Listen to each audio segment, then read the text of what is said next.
2600 ఏళ్ల క్రితం ఈ తల్లి చరిత్ర అందరం కూడా ఒకసారి స్మరించుకోవాల్సిన అవసరం ఉంది. ఆ చరిత్ర తెలిస్తే మనం కూడా త్యాగాలకు ఏ విధంగా విలువిస్తామో అర్థం అవుతుంది.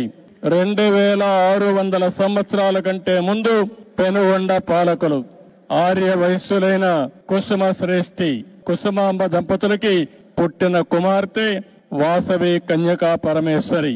ఆ తల్లిని చూస్తే భగవంతుడు ఆశీస్సులతో పుట్టినటువంటి తల్లి కలియుగ దేవత కన్యకా పరమేశ్వరి అని చెప్పి కూడా మీకు తెలియజేస్తున్నా. దేవుణ్ణి చూసినప్పుడు ఒక వరం ఇచ్చాడు. ఆ వరం ప్రకారమే ఆమె ఇక్కడ పుట్టింది.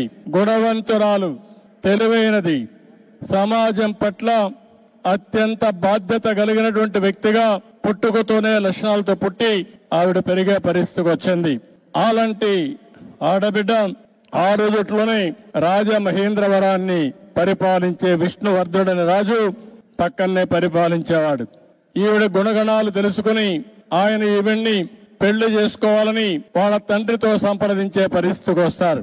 కానీ ఆ రోజు చూస్తే 714 మంది గోత్రీకులు కుసుమ శ్రేష్ఠి దీనిపైన అడగ్గా వాళ్ళకు సంబంధించిన వ్యక్తులు 102 మంది గోత్రీకులు అంగీకరించలేదు.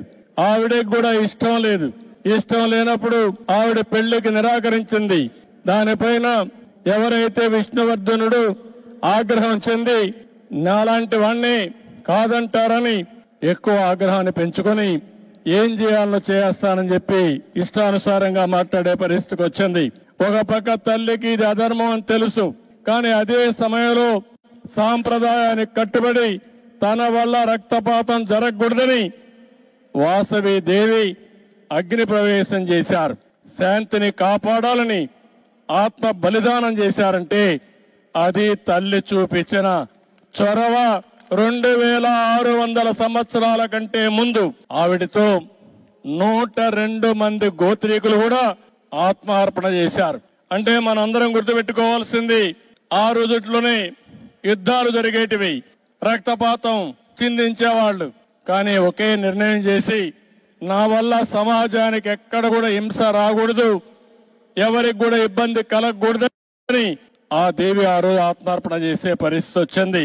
చూసారు కదండి. మరి ఈ వీడియో కనుక మీకు నచ్చినట్లయితే ఒక లైక్ కొట్టేసి మీ అభిప్రాయాన్ని కూడా కామెంట్ బాక్స్ లో తెలియజేస్తూ ఇలాంటి ఇంట్రెస్టింగ్ అప్డేట్స్ కోసం మా ఛానల్ ని సబ్స్క్రైబ్ చేసుకోండి.